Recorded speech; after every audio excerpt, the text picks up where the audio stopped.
Morning light filtered through the ancient oaks of Fort Ashton as Franklin Shaw pushed his weathered lawnmower across the dewy grass. At 78, his movements were deliberate but steady. The old mower groaned with each push, almost as ancient as the worn combat boots on his feet. Every day for 7 years, rain or shine, the ritual remained unchanged. Franklin would arrive at 6:30 a.m., parking his faded blue pickup at the auxiliary gate. The guards had long stopped checking his ID. His presence had become as constant as the flagpole on the parade ground. His attire never varied: faded army green shirt, khaki pants worn thin at the knees, and those boots. The boots that had seen better days, just like the man wearing them. "Morning, sir," a young private would occasionally offer, more out of habit than respect. Franklin would respond with nothing more than a slight nod, continuing his self-appointed duties. He cut grass no one asked him to cut. He collected trash along the perimeter fence. He straightened crooked name signs outside barracks. He polished the memorial plaques that most walked past without noticing. Behind his back, the younger soldiers had developed their own theories. "The old guy probably thinks he's still enlisted," laughed Private Wilson to his buddies in the mess hall. "Someone should tell him the war ended 40 years ago." Another soldier chimed in, "My sergeant says he's just some local who lost his marbles. Base commander lets him stay out of pity." The cruelest moment came when Corporal Jenkins snapped a photo of Franklin bending painfully to pick up litter near the officers' quarters. He posted it online with the caption, "Stolen Valor Alert." This fossil pretends to be military every day. Sad and pathetic. The post circulated widely among the base personnel. Some laughed. Some felt uncomfortable. None intervened. Through it all, Franklin remained silent. When soldiers walked by ignoring him, he'd pause, stand a little straighter, then resume his work. When someone openly mocked him within earshot, he'd simply adjust his worn cap and continue. 7 years of service without recognition. 7 years without payment. 7 years without explanation. To the young men and women of Fort Ashton, he was just the odd fixture. The old man with the lawn mower who didn't belong, but somehow never left. No one bothered to ask why. Monday morning arrived with unusual tension. 2 military police vehicles pulled alongside Franklin as he trimmed hedges near the administration building. "Sir, I need to see your base access credentials," said the senior MP, a staff sergeant with a stern expression. His partner stood at a distance, hand resting casually near his holster.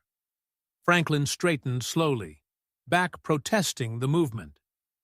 "Don't have current ones, son. Just this."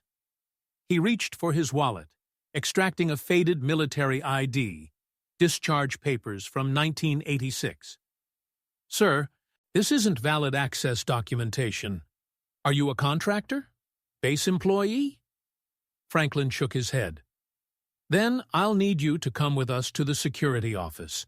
We've received reports of unauthorized personnel on base." They confiscated his lawnmower, loading it onto a small trailer behind their vehicle. Franklin sat silently in the back of the patrol car, watching through the window as soldiers paused their morning routines to observe the commotion. Private Caleb Monroe, newly assigned to the base 3 months prior, filmed the scene with his phone. "Finally busting the crazy old dude," he narrated for his social media followers. "Security threat neutralized. You're welcome, America." At the security office, Franklin answered questions without protest. No, he wasn't employed by the base. No, he had no current military affiliation. No, he had never formally requested permission to maintain the grounds. By noon, he was escorted off the property, standing alone at the main gate as the guards turned away, embarrassment evident in their rigid postures. 4 hours later, Monroe's video had accumulated hundreds of comments from base personnel. Most expressed relief. Some shared jokes at the old man's expense. Until one comment changed everything. What you witnessed today was a disgraceful moment in Fort Ashton's history.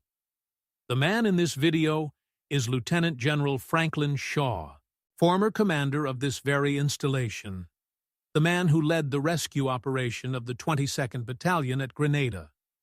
The soldier who earned the Distinguished Service Cross, pulling 3 men from a burning helicopter while under enemy fire.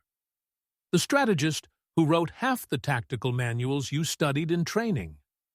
The comment came from an account rarely active online. Major General Edward Lang, current commander of Fort Ashton, just returned from Pentagon briefings. A stunned silence fell across the virtual conversation. Verification took minutes. Records confirmed everything.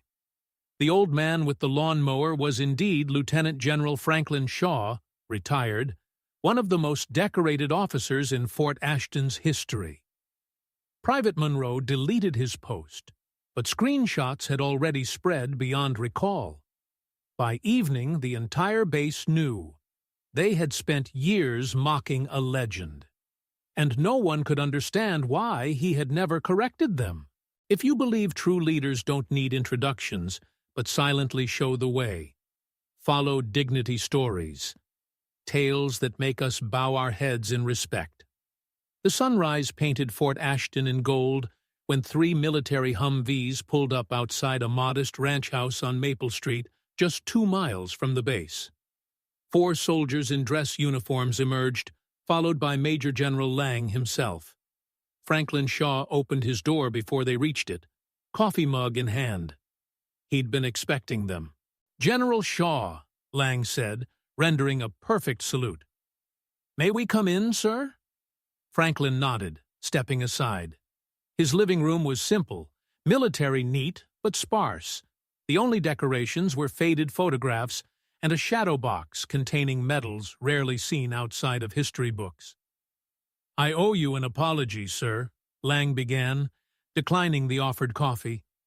"What happened yesterday was inexcusable."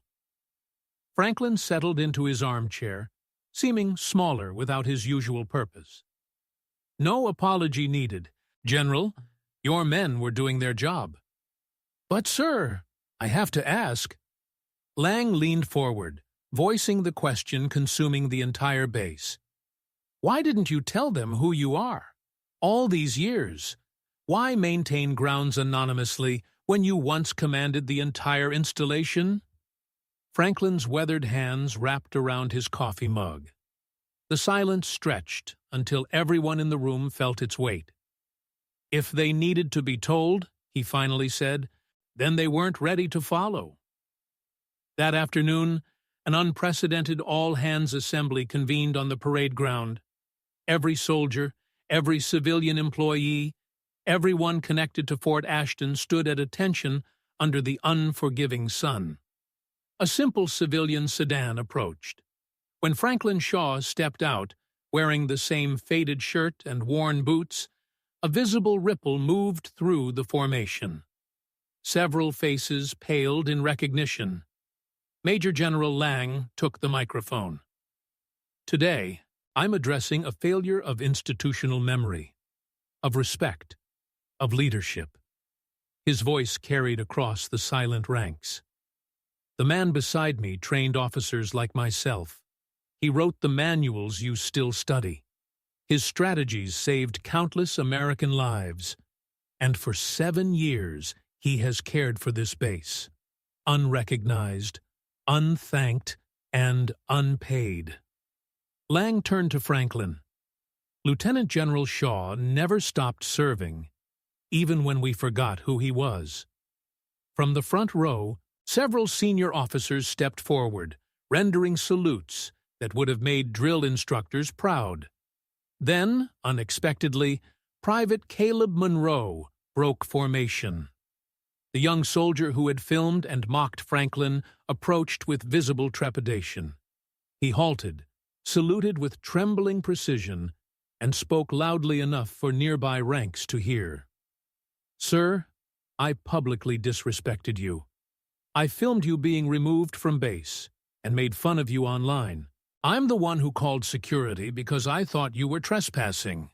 There's no excuse for my behavior, sir. I failed as a soldier and as a human being." The assembly held its collective breath. Franklin studied the young man's face, seeing something beyond the embarrassment. "You reported what you perceived as a security concern," Franklin replied, voice steady. "You acted on what you saw, but next time, look deeper. The uniform doesn't make the soldier. The soldier gives meaning to the uniform." He turned to address the formation. "I didn't come here for recognition. I came because this place matters to me. These grounds trained America's finest. When I see litter on the memorial walk, I see disrespect to fallen comrades. When I see unmaintained grounds, I see forgotten standards." His voice strengthened. "I never announced my rank because rank is temporary. Character is permanent. I wanted to see who would do the right thing without being ordered, who would show respect without knowing they were being watched." The silence that followed laid bare 7 years of collective failure. "Tomorrow," Franklin concluded, "I'll be back with my lawnmower, not because I have to, because this place deserves it. The question is, who among you deserves to be here?" The following evening, as sunset painted Fort Ashton in amber light, Franklin approached his usual entry point, the auxiliary gate rarely used by anyone else. He stopped short at the sight that greeted him. Where there had been only a simple checkpoint, now stood a bronze plaque mounted on polished granite. "In honor of Lieutenant General Franklin Shaw, who never left his post." Next to it, displayed with museum-like reverence, sat his old lawn-mower, cleaned and restored. The gate guard, a sergeant who had ignored Franklin for years, stood at attention and saluted as the old general approached. Inside the base, transformation was already underway. Major General Lang had issued new orders. The soldiers who had most vocally mocked Franklin were now assigned to groundskeeping duties, not as punishment, but as education. "You will learn the difference," their new supervisor explained, "between maintaining appearances and maintaining standards." By week's end, Franklin no longer worked alone. Each morning, different squads joined him, at first awkwardly, then with growing respect, as he quietly demonstrated techniques for everything from proper hedge trimming to memorial stone cleaning. He rarely gave direct instructions. Instead, he simply performed tasks with a precision that made clear the difference between doing a job and honoring a duty. The most profound change came when Major General Lang instituted a new tradition.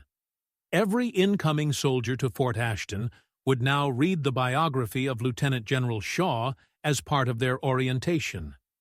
The official base documentation, compiled from an extensive interview conducted by none other than Private Monroe, detailed not just Shaw's combat achievements, but his silent years of service when no one recognized his worth. "Leadership isn't about being seen," the document concluded in Shaw's own words.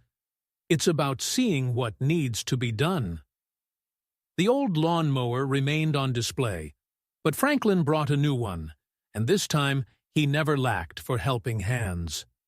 True leadership requires no stage. It appears daily, silent, unnoticed, yet leaves the deepest impression. Lieutenant General Franklin Shaw showed an entire generation that respect comes not from rank, but from consistent action, even when no one is watching. In the end, the person with the most lasting influence was the one who demanded nothing. A faded shirt, an old lawnmower, and a heart that never abandoned its post. That is the essence of silent leadership. For dignity isn't claimed. It's earned in moments when glory isn't the goal, and service is its own reward.